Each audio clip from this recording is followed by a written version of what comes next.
Assalamu alaikum, chers frères et sœurs.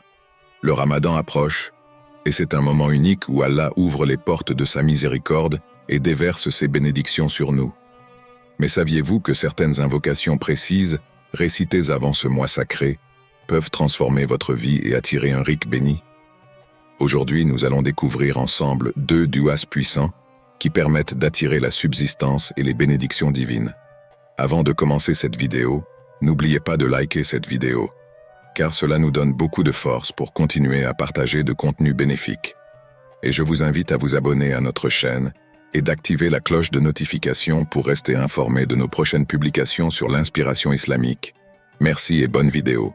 Le mystère du risque, un cadeau au-delà du matériel. Le risque, un mot que nous associons souvent à l'argent, au travail, à la nourriture sur notre table. Mais le risque est bien plus vaste que cela.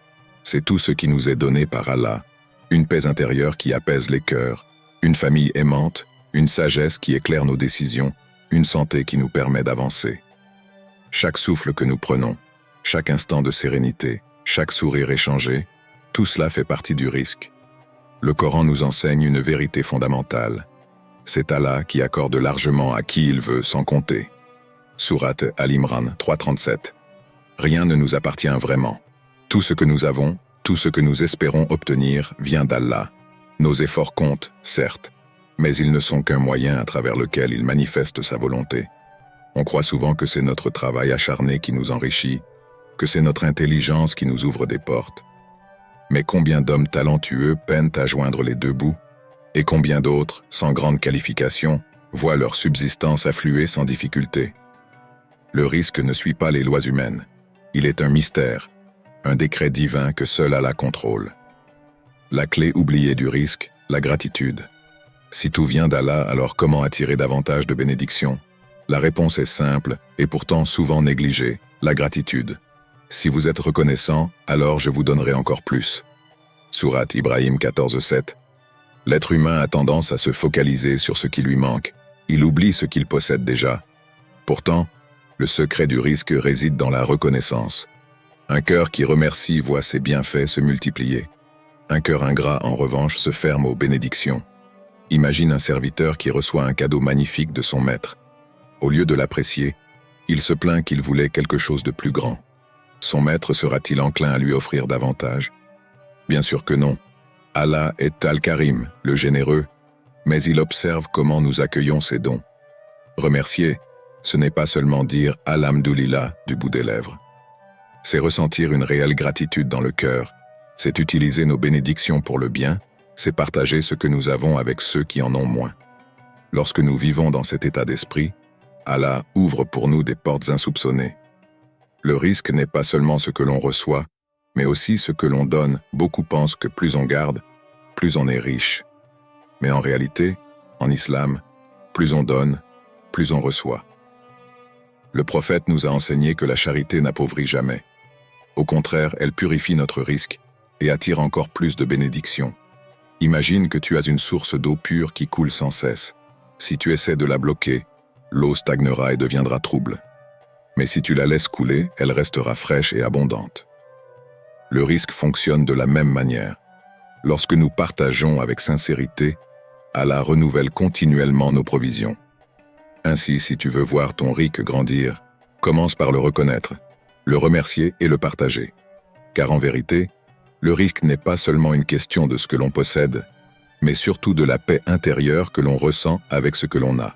Les duas avant Ramadan. Ouvrir son cœur avant que les portes du ciel ne s'ouvrent.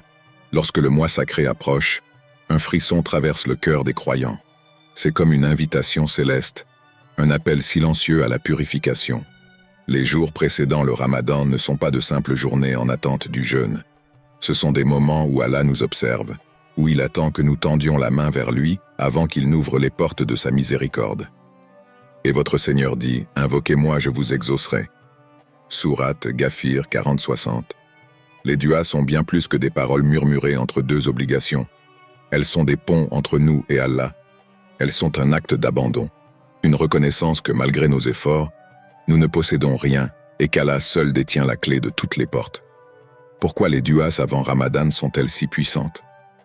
Chaque moment où un croyant lève les mains vers le ciel est précieux, Mais il existe des périodes où les cieux sont plus réceptifs, où Allah se rapproche davantage de ses serviteurs. Le Ramadan en est l'un des sommets, mais les jours qui le précèdent sont comme une rampe d'accès. Le prophète a dit « Votre Seigneur descend chaque nuit au ciel le plus proche et dit « Qui m'invoque afin que je lui réponde ?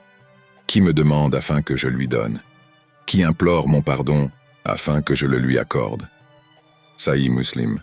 Si Allah se rapproche déjà de nous chaque nuit, imagine l'ampleur de sa proximité à l'approche du Ramadan, lorsque l'univers entier se prépare à accueillir son mois sacré. C'est en ces jours que nos cœurs doivent s'ouvrir, que nos langues doivent multiplier les supplications et que nos âmes doivent s'imprégner d'humilité. Car ceux qui entrent dans Ramadan avec des cœurs déjà connectés à Allah ressentiront une lumière que les autres ne verront peut-être pas. Comment rendre ces duas plus efficaces avant Ramadan? Une invocation n'est pas une simple récitation. Elle est un état d'esprit. Pour qu'elle touche les cieux, elle doit naître d'un cœur sincère. Impurifie ton intention. Avant de lever les mains, pose-toi une question. Pourquoi fais-tu cette dua? Est-ce une habitude ou un réel besoin de connexion avec Allah? 2. Sois certain qu'Allah t'écoute. Lorsque tu demandes, n'aie aucun doute. Crois fermement qu'Allah te voit, t'entend et répondra à ta supplication d'une manière ou d'une autre. 3. Pleure devant lui si ton cœur le permet. Les larmes dans la prière sont comme une pluie qui arrose la terre sèche du cœur. Elles ouvrent les portes du Rama, miséricorde. 4. Demande avec humilité et insistance. Allah aime l'insistance.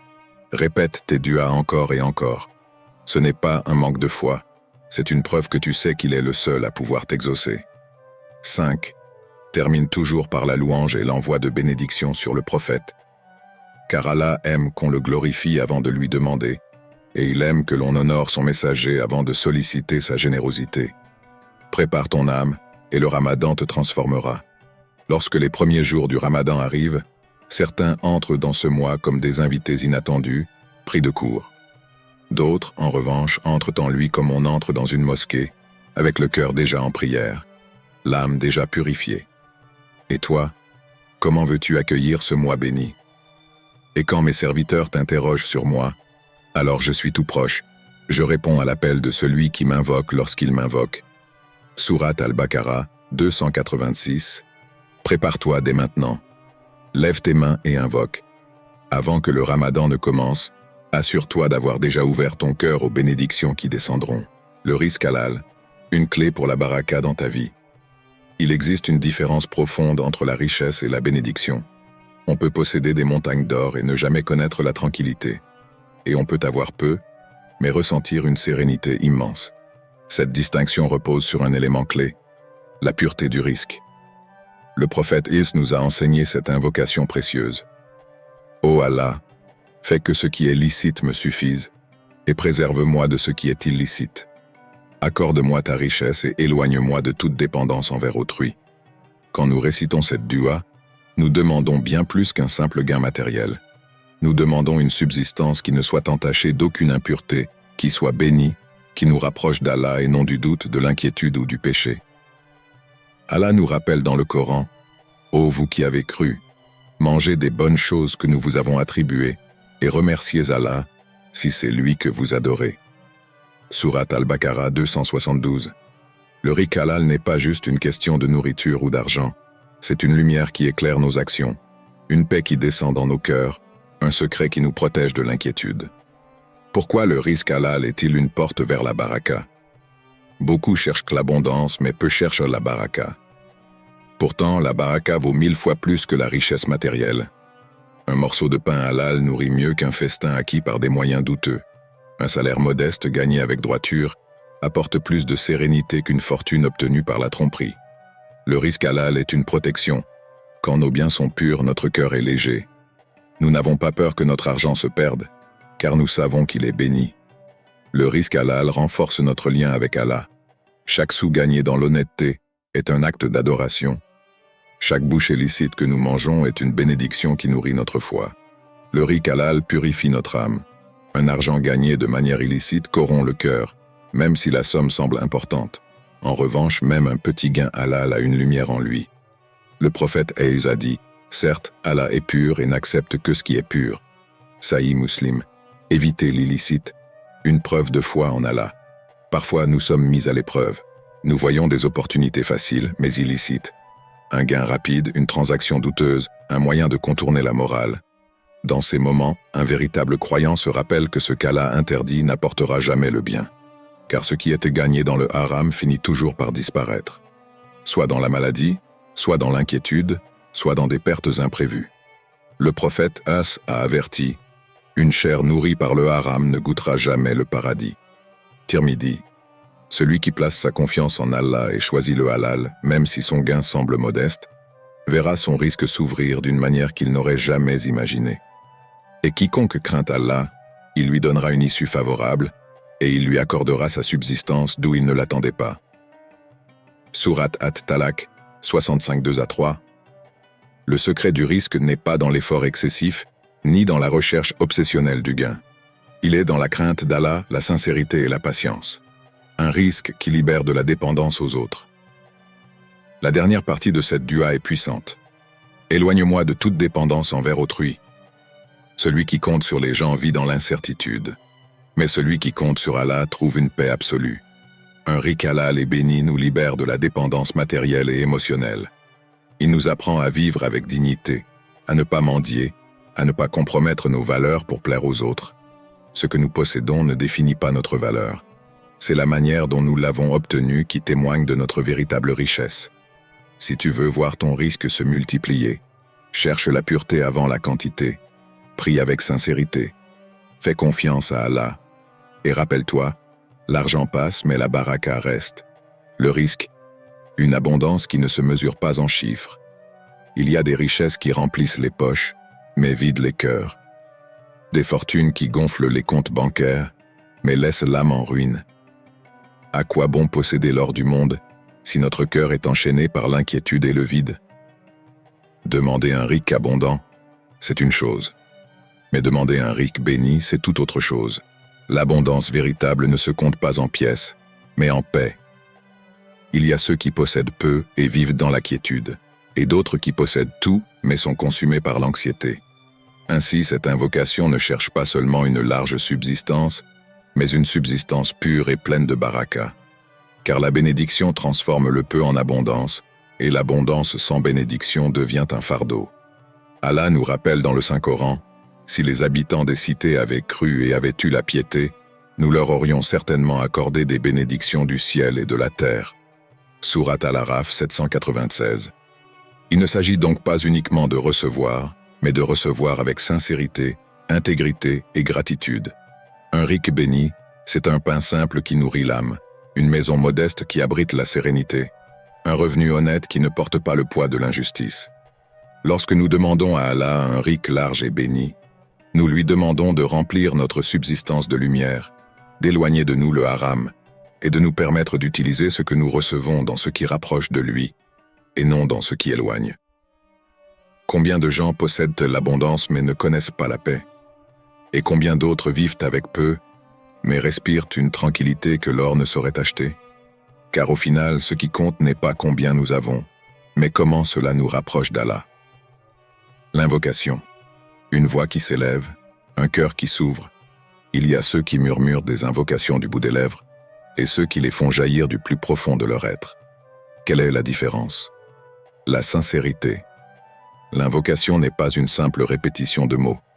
Elle est un cri du cœur, une main tendue vers le ciel, un souffle chargé d'espoir. Lorsque nous invoquons Allah, il écoute non seulement nos paroles, mais il pénètre les secrets de nos âmes.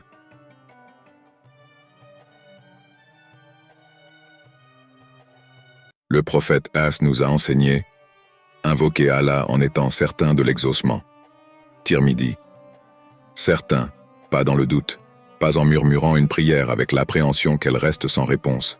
Allah aime ceux qui l'appellent avec une confiance absolue, avec une certitude inébranlable.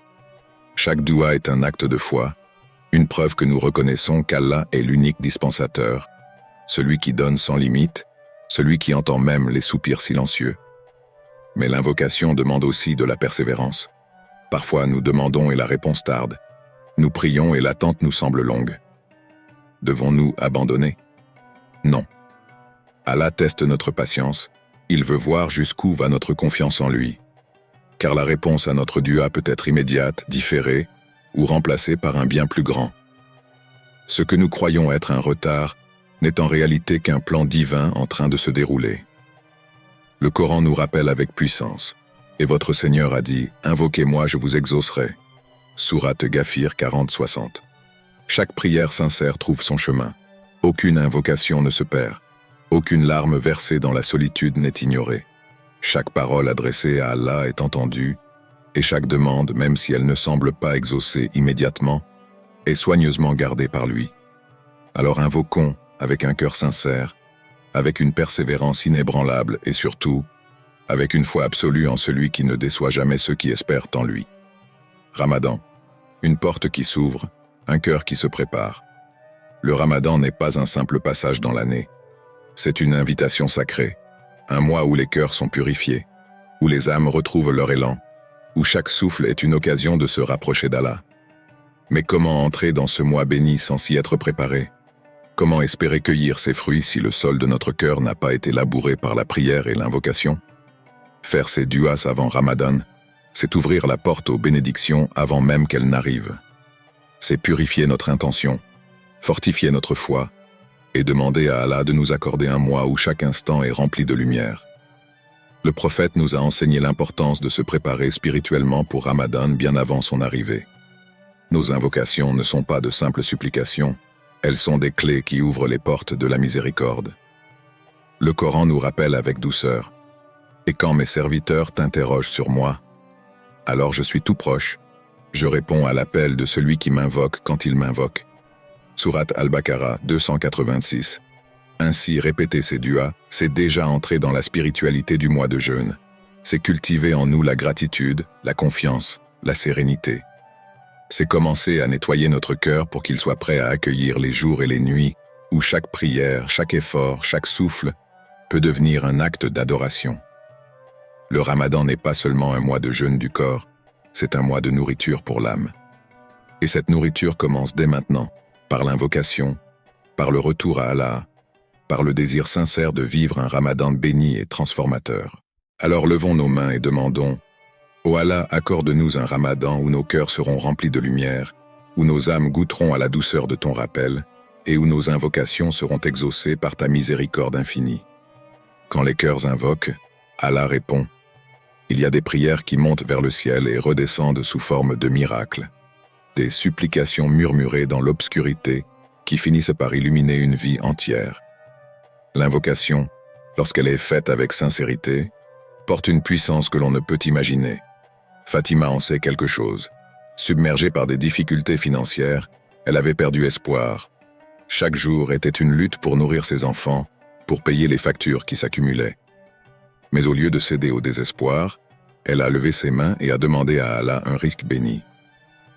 Quelques jours avant Ramadan, une opportunité professionnelle inespérée s'est présentée. Un emploi stable, une porte ouverte là où elle ne voyait que des murs. Hassan, lui, souffrait d'une maladie chronique. Les médecins étaient pessimistes, et chaque jour était une épreuve. Pourtant, au milieu de sa douleur, il a choisi de faire confiance à son Créateur. Il a multiplié les duas, non pas seulement pour être guéri, mais pour que son cœur trouve la paix.